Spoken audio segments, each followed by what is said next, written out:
And we are live. It is Wednesday, February the 17th, 2021. Welcome to NasCanucks presented by Vibraprint. Post Daytona 500 coverage, retirement news already. That's right. We've got lots of coverage. I'm Ben. He's Doug. Let's get right to it. Yeah, there's stuff I didn't tease to you in the text messages all week. There's certain tidbits because I like to just drop them on you on the air. I didn't see any retirement stuff. It was a castaway comment during Sunday night. I think I may have seen that someone was talking about possible retirement. Well, this is what we're going to discuss. Is it that number? That number? Not the person, the number? Quite possibly, yes. Then I heard about it, I think. See, you hear stuff, but you don't remember you hear stuff. Because you're a Coombs. Gray hair. Yep. So we've got Terry in the chat here, our moderator to the stars and the NasCanucks show. He slumps for us. Slumps, both. There we are. So let's see. We went off the air Wednesday night. We're looking at the duels. We didn't bother picking a winner because what's the point? It's the duels. And you know what? Usually one's very conservative and one there's a wreck. We didn't even get the real one with the wreck. It was very conservative. This is where I had my first problem with Clint Boyer as a broadcaster.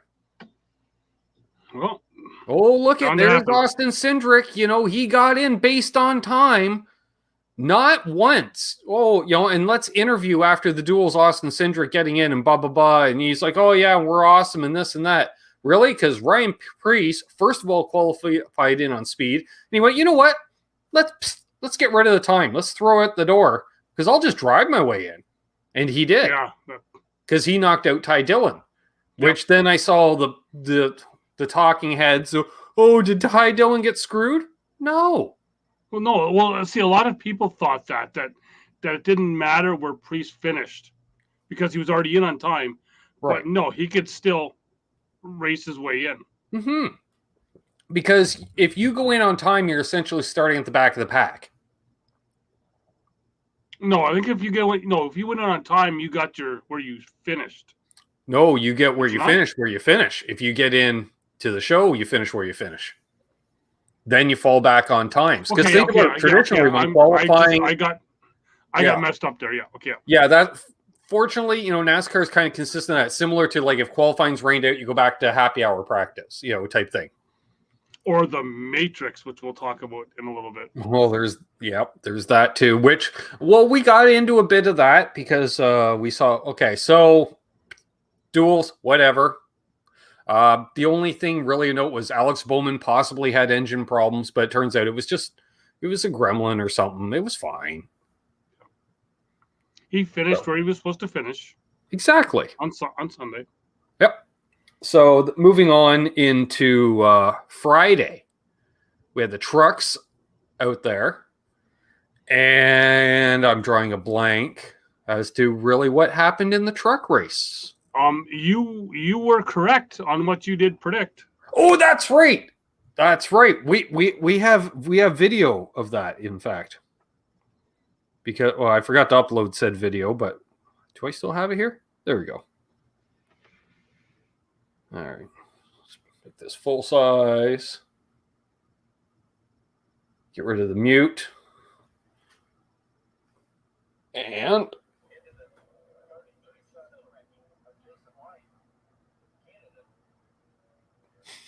Jason White out of Canada with the big maple leaf. Yeah, he ended up in the dirt. Actually, you know what? That was a sign, a premonition, because after that, the Canadians started dropping like flies, all three of them. Yeah. Well, Lassard was up there for a bit. Oh, he was doing great till he wasn't. Yeah.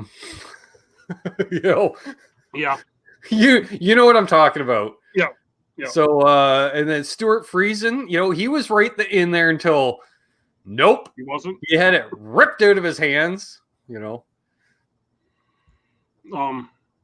yeah. Doug's not retiring. And no, I felt the truck race did have moments. Yeah. But I felt that was the start of, well, actually, even you go back to the duels, was the start of a weekend. Well, it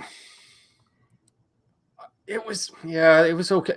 Although, I remember I was going like, what the deuce? Like, what happened to the rule that you're only allowed to own 4 teams in a series? Yeah. Because GMS, or I think it is that the GMS, GFS? I don't know, one of those. GMS. He's got 5 trucks in a 36 truck field. He's got 5 trucks. That's too many. But whatever. It's keeping the series alive. Because without it, they'd have 31. Yeah. So, yeah. So, who even won that race? It was a war of attrition. I remember. I think there was maybe 2 trucks. That's right. Idiot last year. That's right. Who had Corey Roper in their pool? Oh, I know. Right? Like, we're talking. He's out of Iowa. I really wanted to talk about him. I'm glad I remembered his name because, he reminded me of a Canadian. And what I mean by that is that traditional, a Canadian gets a ride. We saw it a lot with DJ Kennington. And what you would do is, no matter what, you would just hold the bottom. Just stay in the main lane. Somebody dips out, you move ahead a spot. Somebody dips out, you move ahead a spot. And that, remember DJ and JR Fitzpatrick, same deal. They had that same mentality, just stay in your lane. Just, right?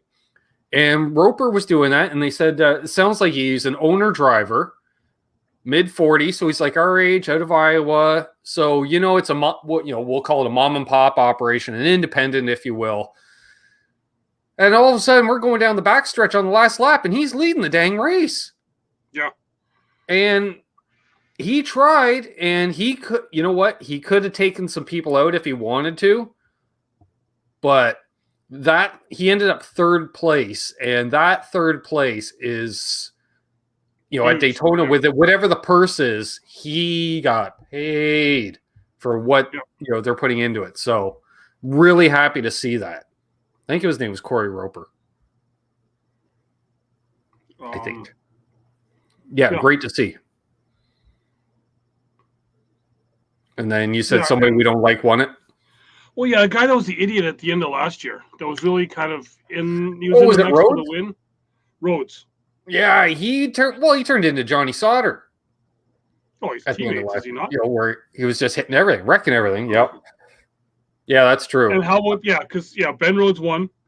You got Jordan Anderson finishing 2nd, which his best finish in a truck race, but his points don't count because he's now running Xfinity Series this year. Right. And then Corey Roper 3rd, big 4th place for Truex, which I really liked. Yeah, that was good to see. So moving on into Saturday, where we started seeing the theme of weather playing the issue. Yeah, start off in the morning. We had the ARCA race go off at early afternoon. Mm-hmm. And they started, I want to say 34 vehicles, possibly. I think so, yeah. Mid-30s, including young Ty Gibbs. Yep. All right, yeah. Ty Gibbs. How about they interviewed him? He still looks 12. Yeah. How about a quick shout out to Andy Jankowick? Was it? They were just calling him Andy J during the show. Okay. During the race. I don't know if you caught that, but he's like a 40-something driver who saved up all of his tips from delivering pizza. Oh, really? And put together an ARCA car? No, to buy a house. Oh, okay. For a down payment on the house. And he said, screw it. I'm taking a car to Daytona to run the ARCA race. Nice. And okay. Also, I got the money interesting fact. Do you remember way back upwards of 20 years ago? Actually, it was right about 20 years ago. There's a red flag during the Daytona 500, and a certain driver decided to get out and do some pulling on the fender. Did you know that same car was running in the ARCA race this year? I know there was a few older cars running. But that chassis, interesting enough, was ordered by Chip Ganassi. It was a Laughlin chassis. Okay, back when teams were still outsourcing their chassis. It was a Laughlin chassis, stamped October of 1999. Mhm. The interesting thing is Chip Ganassi didn't actually start fielding cars until 2000. So obviously, like, the paperwork it was still in effect of him taking over Felix Sabates Racing. But that would have been probably the first Ganassi racing chassis, technically, that had a long and storied career by Sterling Marlin and others. Went from Cup into ARCA, and it's still being used. Like, when you think that's pre-COT, so that's two generations ago. ARCA bypassed the whole COT thing, even though technically the current Cup car is still a COT chassis, but they went straight from Gen 5, I guess, cars, we'll call them, straight through to the composite body era of today. So they skipped over that in-between body style. So yeah, they just keep chopping off the body and putting new stuff on. That's awesome to hear. There's a 20-year-old chassis out there running. Also, I don't know if you happen to notice, I'm pretty sure Phil Parsons was the only dude on the broadcast. No, there was one other one. I think Vince was on the broadcast. Was Vince Welch working as well? Okay, because I know there was at least 2 female pit reporters. Both named Jamie. Well, there's 2 Jamies on the show. Yeah. And then Jamie Little running in the booth, which I'm a big fan of Jamie Little. No. Your dude, Chase Briscoe, was in the booth. Yes, he was, which I hadn't really seen Chase Briscoe before. I was like, oh my God, he looks like the third Bush brother. He's got that kind of receding hairline like Kurt Busch and the jowls. And I'm just like, oh, I was expecting someone looking like Ty Gibbs or, like some young gun type. No, he's all kind of stocky and receding hairline. I'm like, oh, okay. Yep. So that was it. But, I'm like I say, I'm a big fan of Jamie Little's. Unfortunately, I did not care for that broadcast. And the problem was, Jamie didn't really. You're the play-by-play person, Jamie. You need to stick up. And every time, like, they would drop the green, and it was just dead silence in the booth and all she was doing is throwing it to people. She was great at throwing it to people, but it's like, well, you got to do the initial first and then throw it to somebody for opinion on what you just said, not just immediate. It was like dead silence, and then the middle 1 and 2. So what do you think of that restart, Phil? He's like, well, and then after a while, Phil just started taking over. Initially, I think it's going to take her a little bit. Exactly. And I also realized I don't think I've ever seen someone call their first race. Because think about it, by the time you're calling a race on TV, you've called races at local tracks, or you've been a sportscaster. You've been, whereas Jamie's been a reporter, which is different than a sportscaster, because sportscaster is like a newscaster. They're not reporters; they're teleprompter readers. They're hosts. Yeah. Right. Whereas, Jamie is that pit reporter is the legacy of having the Chris Economaki on pit road, the Robin Millers, which was print media working the pits in assistance with the broadcast, or you know what I mean, an actual reporter as opposed to broadcaster. Yeah. Although if you go back very early coverage that's still on videotape of Indy 500, you got Dave Letterman doing it. So what does that tell you? Yeah. But no, back when he would just stand at the Armco barrier in the middle of turns 3 and 4, and if somebody coasted to a stop, they just did the interview over the Armco barrier, waiting for the safety crew to arrive.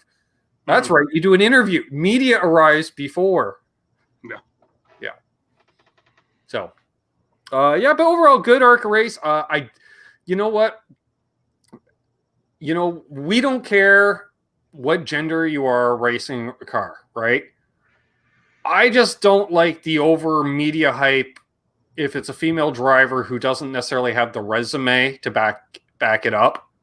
Yep. We saw that with Haley Deegan in the truck race. She's the be-all. I'm like, yeah, she's not. Let's give her a resume. Let her prove herself. And she had some good saves before she got wrecked herself or whatever there. But then there was, I can't remember the name of the She drove lady. the 25. Drove the 25 car. Driving for Vendery, and all of a sudden she's like Chase Elliott. It was all about her, this and that. Well, from what she didn't do a whole lot right. She did a whole lot wrong. Wrecked her teammate. Like wrecking her teammate up front.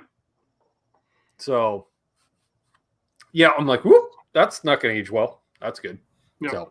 So I'm trying to remember who won. Thad Moffitt unfortunately crashed out. Speaking of legacy drivers, because we have Ty Gibbs, we have Thad Moffitt, grandson of Richard and Petty. I think Richard was on the box too, was he not? Mm-hmm. Or he was at least watching. He might have been on top of the coach. That's what it was. He was on top of the coach. Yeah. But yeah, I'm trying to think who won the race. And I liked the ARCA race. It reminded me of Cup racing in the 80s. And the reason being is we had 5 cars. Bing, bing, bing. Right? All noise. And that was clearly a draft that was 2 miles an hour, 3 miles an hour faster than the rest of the field. And so what we had was multiple packs racing around the track and packs coming up on other packs. And this, I'm like, great. The racing. Wow, look at, and no stages either. Oh, what a concept. No stages in a race. Well, no. There was 2. They had the competition caution. Well, that's because you're not allowed to have a pit crew anymore in the damn series. Well, no, you can. They can be all your friends.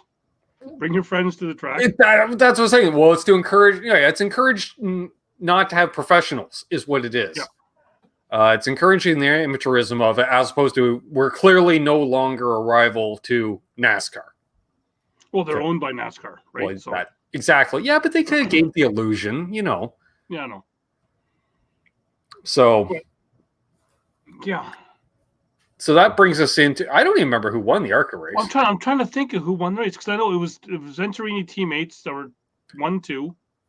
Because that was the big thing. I've seen a lot of people talking about Ty Gibbs' interview afterwards, and I don't know if you've seen it. No, I didn't. Okay, I did not have a problem with it because he was. Well, he finished 5th, didn't he? Well, he was pissed off at finishing 5th.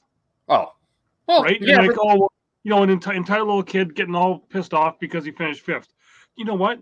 He won a shitload of races last year, and I think too, being pissed off is because there was no moves to make, and he was smart enough not to try to make a boneheaded move, right? To still try to win the race regardless.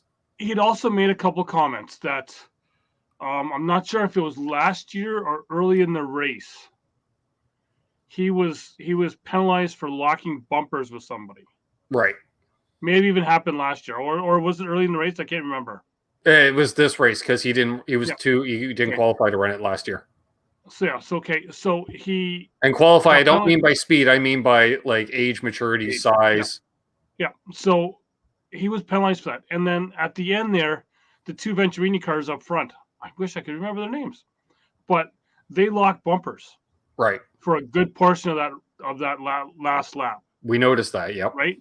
And he called them out. He said, I don't know what I did to piss off ARCA for me to get a penalty and those guys to be able to do that on the last lap. And then he was talking with Holmes, who finished 3rd, talking about how the 2 Venturini cars, they went and I know they're not going to win the race, so I'm going to let my friend in ahead of me so that he can win the race. Type of thing, right? And he called it out right on TV. And sure. I don't have a problem with that. Nope. Right? But everyone's like, oh, it's like another Gibbs driver crying because he didn't win. No, he's pissed off that he got a penalty for something that other people are doing last lap, and it's like, here you go, Venturini Motorsports, you guys take the win because you guys always need to win at Daytona. Exactly. So there we are. And then he said, I can't wait to go on to Phoenix. I think it's Phoenix they're in next. Yeah. And drive on a real track. Ooh. Was his end comment. Well, there we are. All right. Well, moving on to Xfinity. Xfinity, where we got to see for the first time this year For those who don't know, Xfinity Series, their field has been shortened from 40 to 36 cars, basically the same as the Truck Series, unless there's no qualifying. Yep.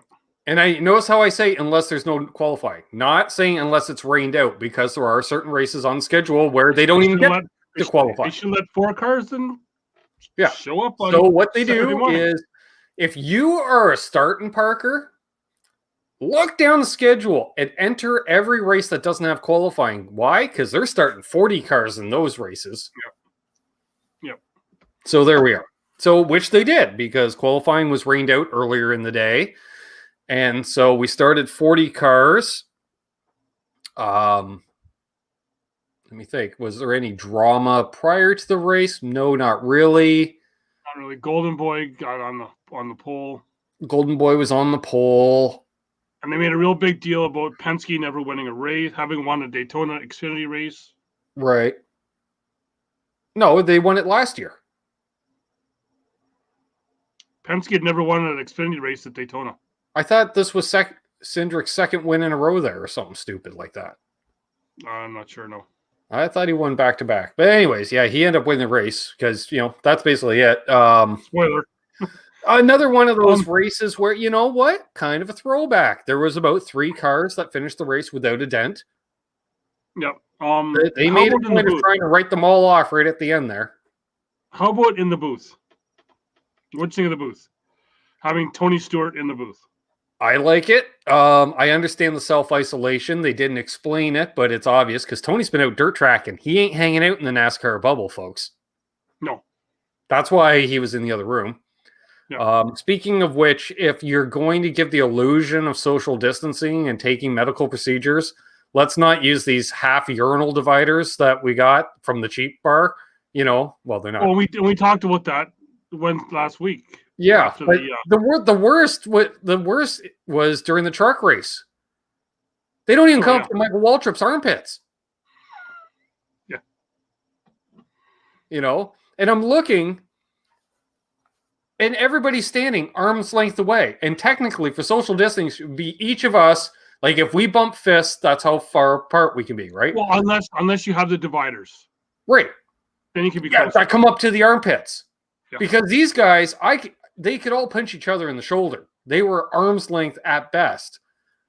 Come on, NASCAR. Let's smarten up in that respect. So, and the other thing is Tony, yes, Riley Herbst is your driver, but you don't have to make sure that you pick him to win the race when they're he's your only driver in the race, and you pick him to win. Yeah, which he didn't do. What? I'm having a hard time. I'm saying he picked. I'm not a Riley Herbst fan, so it's hard for me to keep rooting for that car because I'm pulling for Chase Briscoe, even though I shockingly looks like one of the Bush boys. So I'm I'd love to be a Ryan Blaney fan. Let's be honest. On paper, I should be a Ryan Blaney fan, but unless he stops running for Penske, I'm not going to be a Ryan Blaney fan because I don't like Roger Penske. He's got a mythical shop somewhere in the North Carolina clouds that we can't. Exactly. Yeah, we can't. Yeah. And Penske has no problem hiring douchebags. Can I say that? I just did. Yep. So more on that later. So yeah, we got the Xfinity race. Yeah. So just kind of going down with that, Cindric gets the win. Golden Boy gets the win. Yeah. Penske's for like if you're gonna talk about something all the way through the race, and then it happens, I call you on that. Brett Moffitt finishing second. And in the first battle of the Burton boys goes to Harrison. Yeah, how about that? Oh, yes, that's what Harrison damn near won the race. Yes. And as much as we love seeing Harrison finish third, the fact Jeb finished fourth. Oh, exactly, yeah. Because I'm sorry, he doesn't have as good equipment. He's got good equipment because he's part of the colleague team now, isn't he? Yeah. Highest finisher of the colleague. Because he's the least of a dick. Well, the other guy finished right behind him, Allmendinger. Well, because he's more of a dick. so he finished further back. Other thing, looking here, Myatt Snyder finished 7th. Good. Jason White finishing 10th. I don't think that's the same Jason White. Oh, no, okay. Yeah, I think that's the other one from Virginia. Phil's son, Stefan, finishing 13th. Phil Parsons' son. Nice. Yep. And isn't there was a tie together thing? Isn't there a driver in the Xfinity Series is now engaged to Larry Mack's daughter? Yes. I forget. And also Larry Mack's son Brandon, who had a brief spell driving, is now a spotter. Yes. They mentioned. Hey, I wish I paid attention to those details. Is it for Briscoe? Might be. Yes. I guess for Briscoe in the Cup Series. Right. And Mike Dillon was spotting for Ty, I believe, during the Xfinity race. Mm-hmm. Which Clint got a kick out because he's like, oh, and they're like, what? He goes, I've had Mike as a spotter. Which, and what? Didn't Ty finish 5th? No, Ty finished 14th. Oh, he got shuffled back at the end. But he was up there. He did what he was hired to do. He was in the mix, that's for sure. Well, yeah, he also had that one where he got that run. And then all of a sudden, Josh Berry was like, nope, I'm not going with you. I'm going to go with you, then I'm not going to go with you.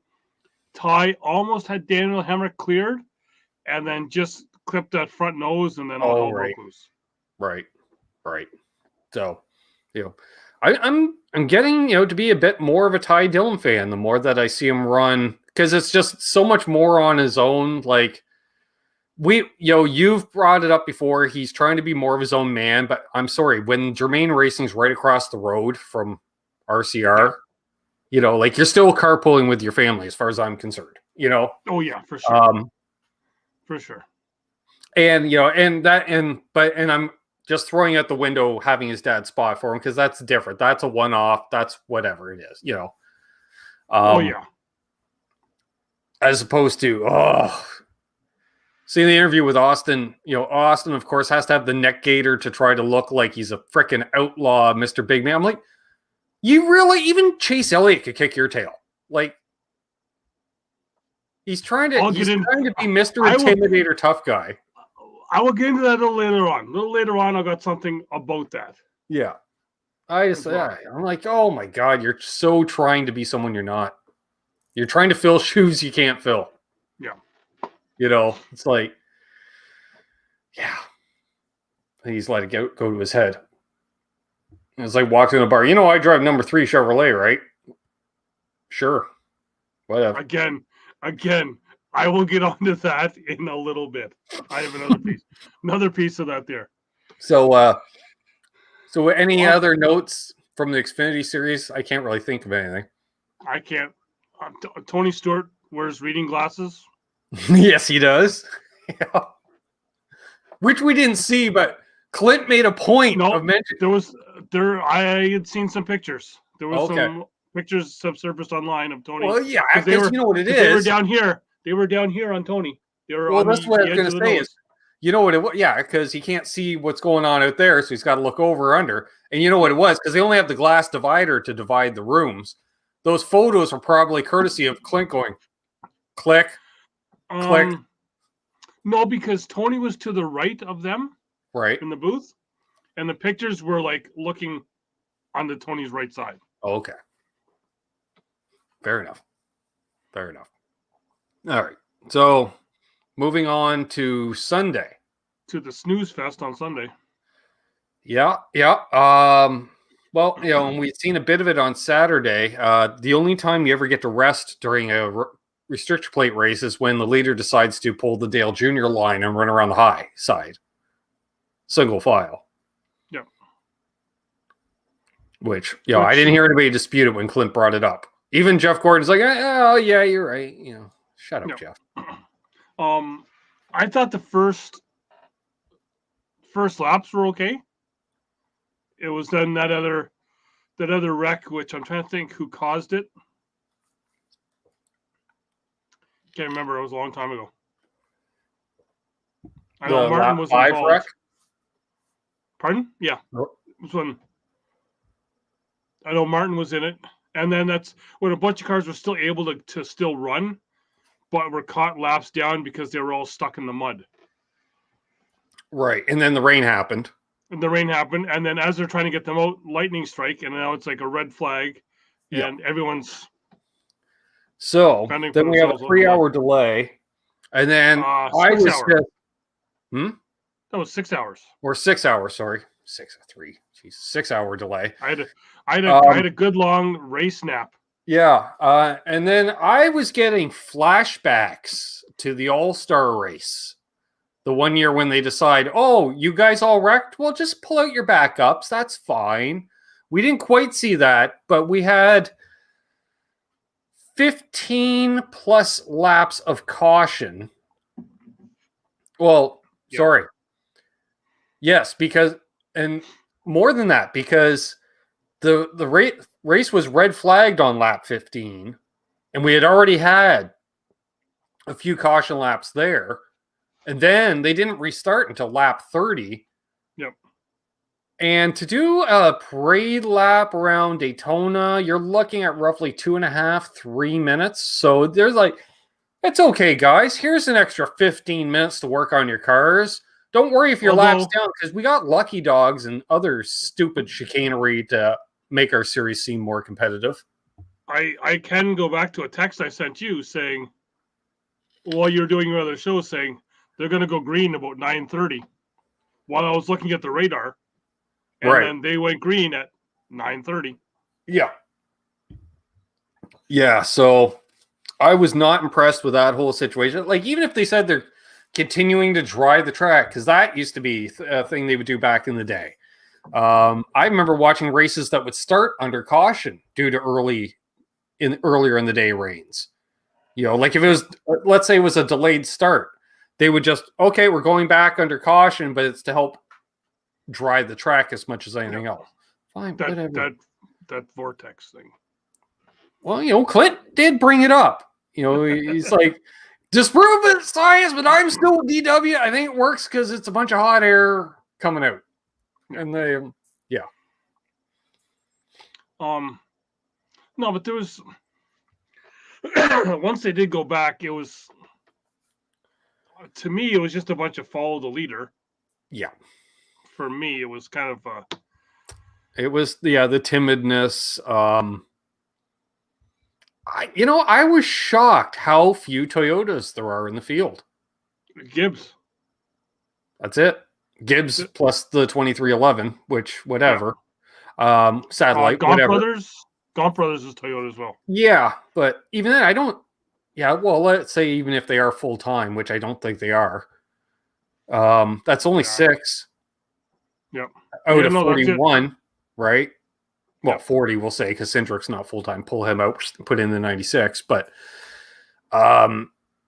that's good for Ford in a sense, because it wasn't all Chevy. It was, like there is definitely more Chevys than Fords, but I don't think Chevy has 50% of the field. You know what I mean? Like, I don't think there's 20 Chevys, 16 Fords, and type thing. Yeah. But it's better than it was. That's for sure. Which is good for the Blue Oval, bad for Toyota. So we'll see what happens there, because I have a feeling you're going to see a team. You know what?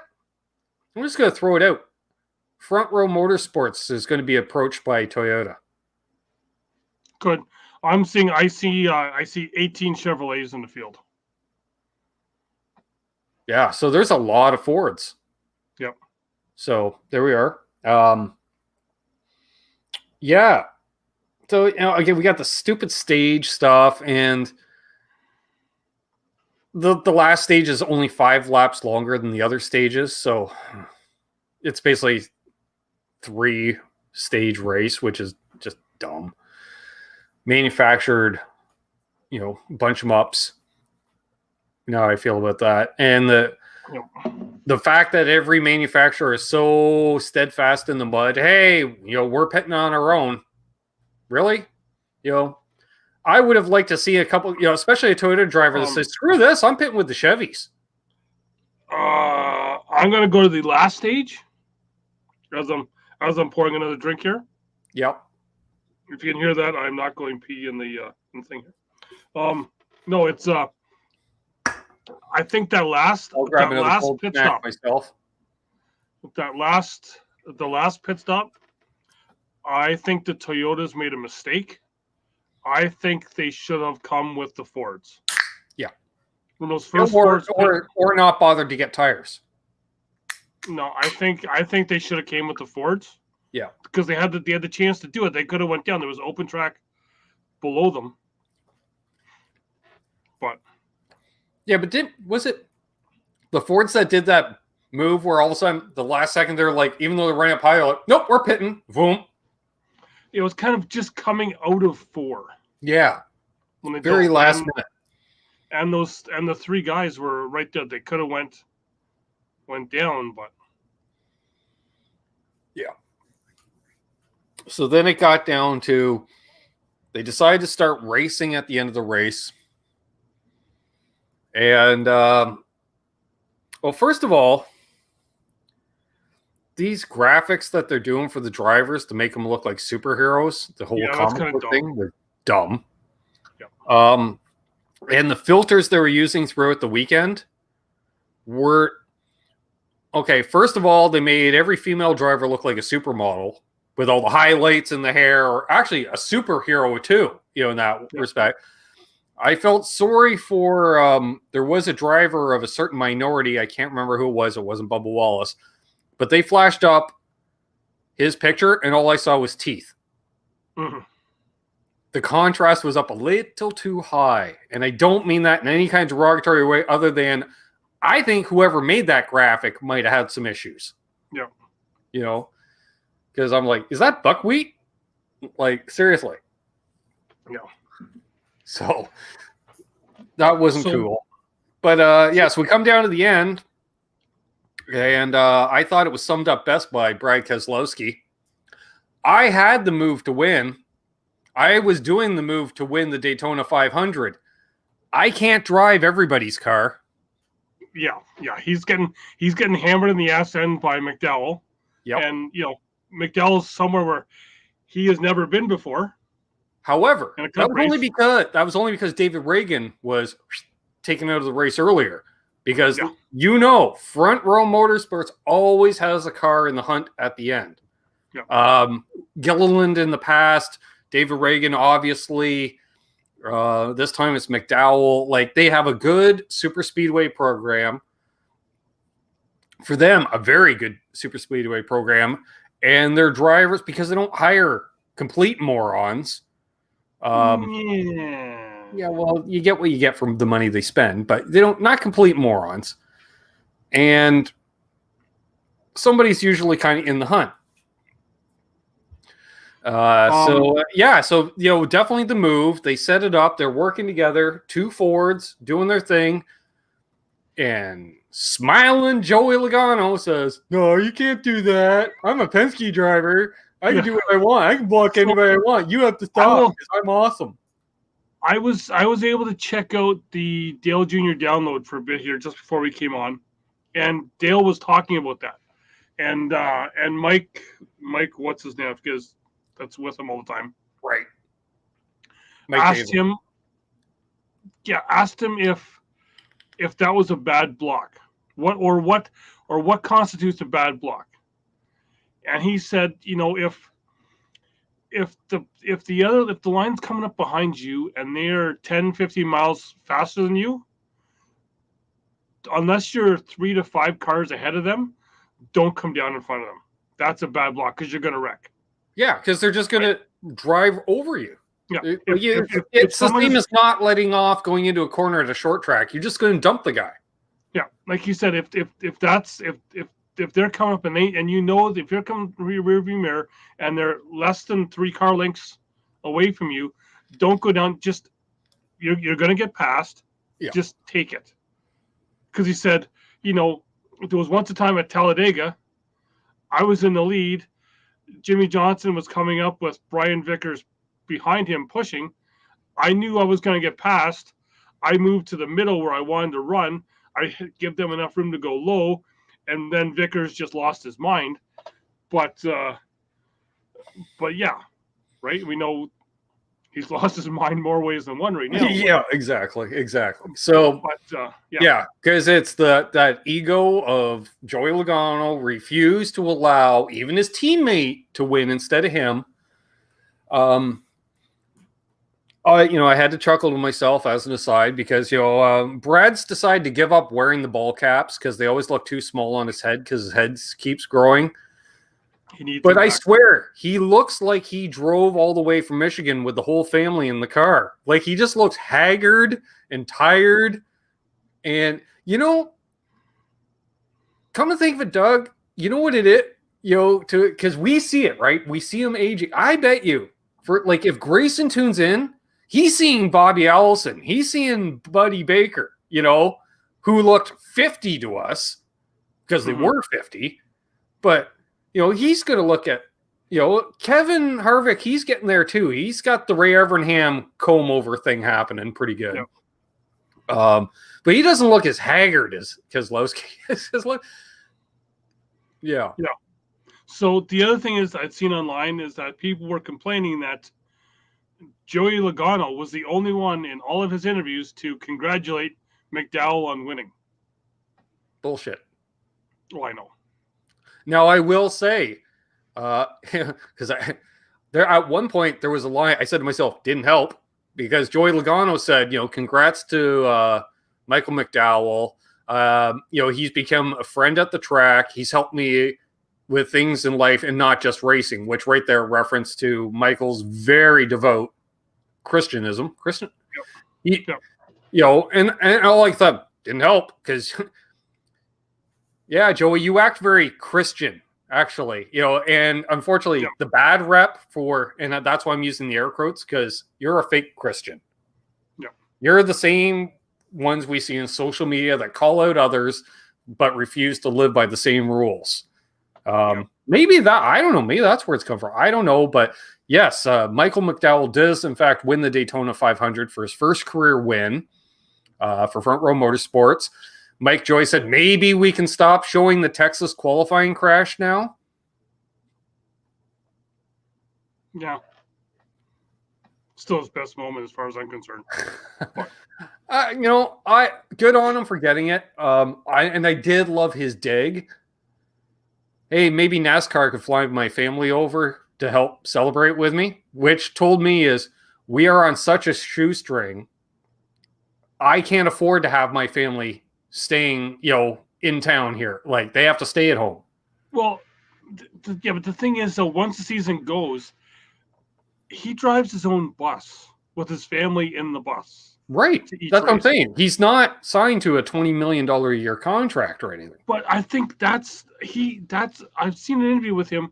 That's what he wants. That's what they like. They like that family togetherness. Sure. Right. So that's done by plan. Right. So yeah. But my thing is, and good on Bob Jenkins for getting another win. I've been a fan of that team, because it was that, okay, at first I'm like, do we have another JD Stacy here? A guy comes in with multiple cars and seems to have lots of money, more money than brains. But he's been in the sport now, a decade or more? And he's just always, he's got this multi-car team, which has, B-list drivers, B-list crews, what have you, A-list crew chief, because he has a 2-time Daytona 500 crew chief now. Yeah. In Drew Blickensturfer. Because he won it in 2009 with Matt Kenseth. Yeah. But also, you're a numbers guy. Yep. Yeah, and that was my other thing is, 2001, 2011, 2021. 2021. First time winners each time. I'm not sure how I didn't catch that. Yeah, I have. Well, I was looking for tweets while I was waiting for you to jump in because you're like, hey, I'm almost ready. And then I'm like, hello, I'm waiting forever. I'm screenshotting the tweet. My number was going with the 3. With the way NASCAR goes, Right. I was going with the 3. What else did I have of note? Yeah, that was the only thing I took. Yeah, 2001 was Michael Waltrip, 2011 Trevor Bayne, 2021 Michael McDowell. Yep. So I'm curious to see who's going to win it in 2031. You won't have them in your pool. No. I was thinking Keelan Harvick isn't old enough yet. Alex LeBay. Well, maybe. Trying to think of what else. I did watch Michael McDowell on the what's that? Ryan and Kelly and Ryan, whatever, because they always do that thing. And bad of me to say, but with him, every interview he talks about God, and I think he was probably told none of that because I think he was almost kind of going into convulsion. Keep it secular. Yeah, because he looked like he wanted to say it, but his one thing was his numbers were all right because it was Valentine's Day, loves travel stop. Yeah, this is not the Love Boat. Love is not in the air. You just got lucky. Well, there we are. Yep. I'm trying to think of any other notes from the race. Who's driving that 24? Is that Noah Gragson?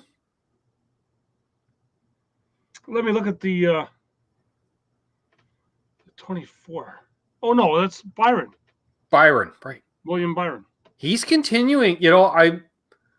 I'm like, I don't want to root for the 24, but he's doing. I'm liking his style. Like he's matured even more. It's like, or I don't know, or maybe he's just getting better equipment so he can show it off. But he's got a head on his shoulders, that's for sure. Yeah.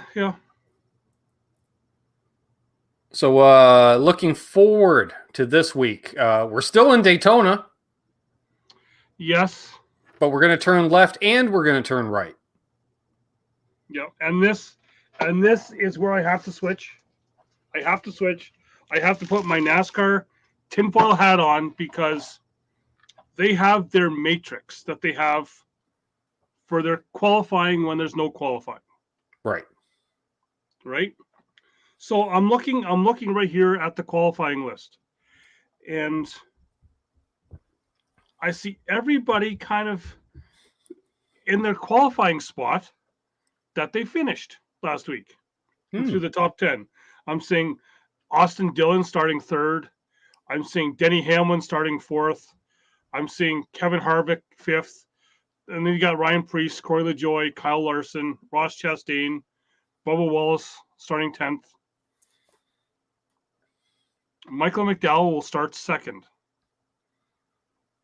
And on the pole, gloriously on the pole, going to beat Jeff Gordon's streak is Mr. Chase Elliott. What a joke.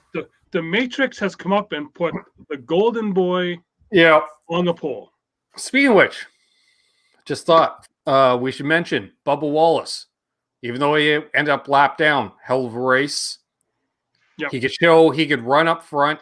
He could get pushed around, turn sideways, and still manage to hang on to it. Also, Denny Hamlin. I felt sorry for you, Doug, when I was watching his post-race interview. Because he was getting so technical out of the box. It sounded like a debrief with his crew chief and not a network interview. Because everyone else, I want to thank this person. It was like an award show is normally your post-race interview. Mm-hmm. But no, he broke it down. He was fully technical. And the way he was talking, his cadence, he had a lower tone to his voice, which I've noticed this year. He used to talk up here, and now he's talking quieter, lower. He's an owner now. He's an owner now. Oh yeah. Right. But yeah, I really love it. Really love it. Hey, Keith H. So yeah, Denny didn't win his 3rd in a row, obviously, but yeah, I really dug that, and he had a dominant car too. Holy! Oh yeah, yeah. You know, and I can't even just say just the carb, him. Holy crap, because he was doing the junior moves. Like the stuff like you're like everyone else is restrictor plate racing out there, and you're just driving through traffic like it's an intermediate track. Like, oh, I'm just gonna pull down, drive around, boom, boom, boom, you know, make a pass. Okay, sure. So yeah, that was that. So going into this weekend, Chase Elliott on the pole. Hope Michael McDowell takes him right out in the first corner. That would be amazing. Won't happen. Who do you like in the race? Who's your pick to win? Is it Chase? No, it's not. No. Truex is starting 21st. I'm going to go with him because I think he showed the Busch Clash. He can go back to front, as long as he remembers that chicane in the front. Oh, speaking of, I forgot about this to talk about during the 500, and I'm not sure if you picked it up, but they talked about there was a moving chicane out there during the race during the 500. Oh, was there? Yes, and they even said, "Oh, look," because they showed a couple different people on the backstretch. I think it was. It's like, "Oh, look, this person's getting a run. Oh, Derek Cope moves up in front of them. Someone else is getting a run. Oh, Derek Cope now moves over there." Like he was just slower than everybody and just getting in people's way. Yeah. There we are. So you're going with Truex.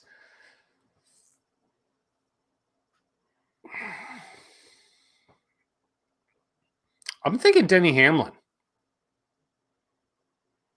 Good. You know, and then of course all of ours, because we have to say, you know, that's all barring if Chase doesn't take out somebody to, whether it's best friend, teammate, to win and take himself out in the process. But I think, you know, I'm really hoping we have the return of the dirt chicane, the dirt bus stop. Well, it could still be muddy. I hope it rains every day in Daytona this week. Oh, and you know what? And I'm the other thing I'm sick of hearing, and it's already started for this.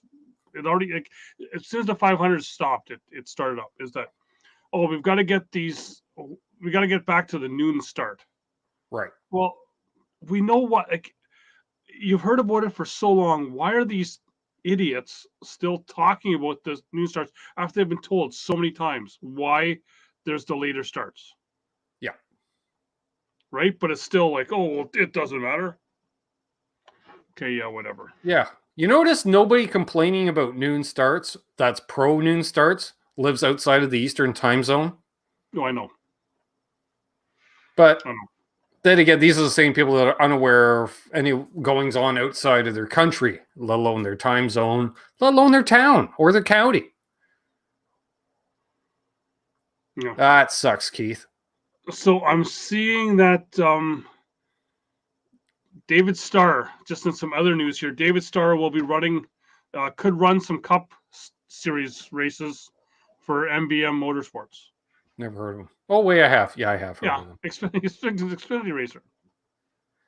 So there we go. Retirement rumor.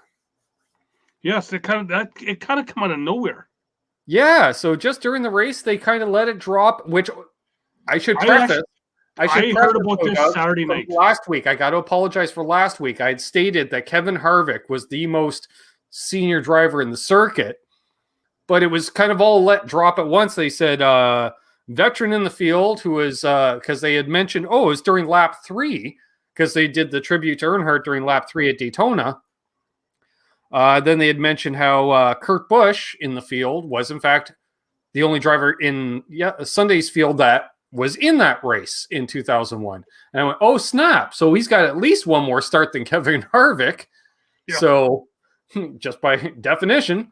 And then they let it be known that Kurt's thinking about possibly retiring at the end of the year. Yeah. Yeah. Which tells me that. Well, hasn't he been on the 1-year contracts for a while? Like him and Keselowski both. They do the 1-year deals. Yep. Yeah. And I can't see him scaling back to part-time. I think when he wants to walk away, he's going to walk away. He's got a championship. Is he going to be a Hall of Famer? I don't know.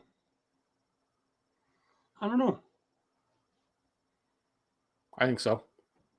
there's a chance. If Bobby Labonte's a champ or a Hall of Famer. I think if anything, what's going to put him back is his Off-track shenanigans. Dealings with the media.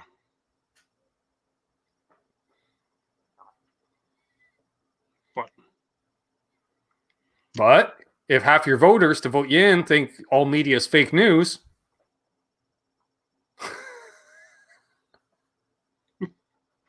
Yeah, okay. So the other thing, I cast that bait out there for you. You just I know. The other thing is that I do have to get you my Netflix password, which is turns into my other beef is Netflix. You suck at they do. putting the full season out at once, because there's that new show, The Crew, which is a NASCAR sponsor show, which is it was fantastic for me. It was fantastic because they went like right in. I found out that they have a former crew chief on set helping them out for continuity. For continuity, being Tony Gibson. Nice. Which you have stories there. Hey, Dave Ennis. But yeah, so it came out the 15th. I binge watched all 10 episodes on the 15th. I'm now waiting for season 2 to come out. But no, it was funny. Like, there's drivers make some cameos. Right. There's some stuff that we've seen happen. There's and as stuff is happening, you can see, oh yeah, okay, that's a storyline from NASCAR. That's kind of a storyline from NASCAR. Right. But my favorite thing, and give a spoiler to people, is that I texted you about it. It was a scene that they were in the pit stop, which is their local little kind of watering hole. And, think generic sports bar based in Mooresville, North Carolina. Yeah. And their wings are late coming out because Ryan Blaney stole their wings, and then cut to a scene of another table. So this was obviously done in the off season because Ryan Blaney's got the full mustache going, right? And Blaney's sitting there eating wings, and he's sitting there and he's just cleaning off his fingers like that, and Kevin James, who plays the main character, Kevin Gibson, of course, is his name in the show. He's the crew chief. He's like, did Ryan Blaney just flip me off? And the other guy's like, I think that's a really weird way to lick your fingers after eating chicken wings. But and I gotta say something. And Austin Dillon is sitting with Blaney, right? And kind of chirps at Kevin James, and Kevin James is like, "Oh, Austin, I didn't see you sitting there. Maybe next time come in on Blaney's shoulders as one person, right? Right? Because we both know their height, and right. Austin's like, hey, I'm 5'8". It's like an average height, and Kevin James reply back to him was like, yeah, if you stand on your helmet, which is just it's. There is some inside jokes for people that do watch NASCAR who have seen some stuff, and I think it's great because they bring in the NASCAR sponsors, right? They show NASCAR footage, like actually at the track. They talk about the other teams, going to visit the other teams, going to talk with the other teams. Do they say where the show was based? Because it'd be dumb if they say they're in Charlotte, because there's no race teams in Charlotte. Well, they say Charlotte area, like they live in Charlotte, which is right. The race teams all say they're in Charlotte, most of them, right? Because they're all kind of in the area. It would be nice, because if they really want to go after the hardcore crowd, they really should say we're in Mooresville. But by saying Charlotte, you're trying to get the non-fan. Yeah, and it's just Charlotte. Yeah, even though I found out that it is filmed in Long Island, New York. Of course, it is. That's where Kevin James is based out of. Exactly. Yeah. And it's actually funny because because the same show that Michael McDowell was on with Ryan and Kelly. Yeah, I watched it. He talks about it, and the one, and they do have a couple different names. Like he's Kevin Gibson, Tony Gibson is giving them stuff. Sure. They're his one assistant that does all the I'm going to call her the Amy, our friend Amy. Right. She's that is named Beth Page. They film it in Bethpage, New York. Right. And so it's funny. There's a few Easter eggs in there. Yeah, and I think it's a really good show. Like nice. Like I say, drivers do make cameos in it. So check it out, folks. If you got Netflix, definitely check it out. What's it called again? It's called The Crew. The Crew. Check it out on Netflix. Yeah, I remember seeing something on it somewhere not too long ago. Maybe on YouTube or something. I saw something. Was it the link that I sent you? No, this was like a month or two ago. Okay. Yeah. Okay, again, the link that I sent you. Could have been. Don't know. Possible. So, all right. So, yeah, Daytona Road Course. Well, we got Xfinity and Cup running, I believe. No, all three. All three. Wow. All three. Okay. Wow. Usually the trucks get a month off after Daytona. No, they are going. They get a month off after Daytona this week. Yeah. Trying to see here. Is that there? Yeah, so I'm trying to think here. Let's look at the truck schedule. I'm really liking having these here, a couple of computers here now with me. You're all professional. Yep. The running the 25th, the Friday night. Not the 25th, it'd be the 19th. I'm looking at the stage links. Yeah, they're running the Friday night, Xfinity on the Saturday, and then Saturday night or Saturday for the Cup? That will be. Screen just shifted. We are going to go at 5 p.m. on Saturday. Of course we are. Sure. Why not? Sure. All right. Well, there we go. Anything to add, my good man? I'm all out. All right. Well, on behalf of Doug and myself, Ben, we're NasCanucks, presented by Vibraprint. Link down below. Use coupon code Canucks, because I don't know if we have one that's for NasCanucks. Use coupon code Canucks and save 10%. There we are. All right. So where the hell is that ending? There we are. See you, Marcus.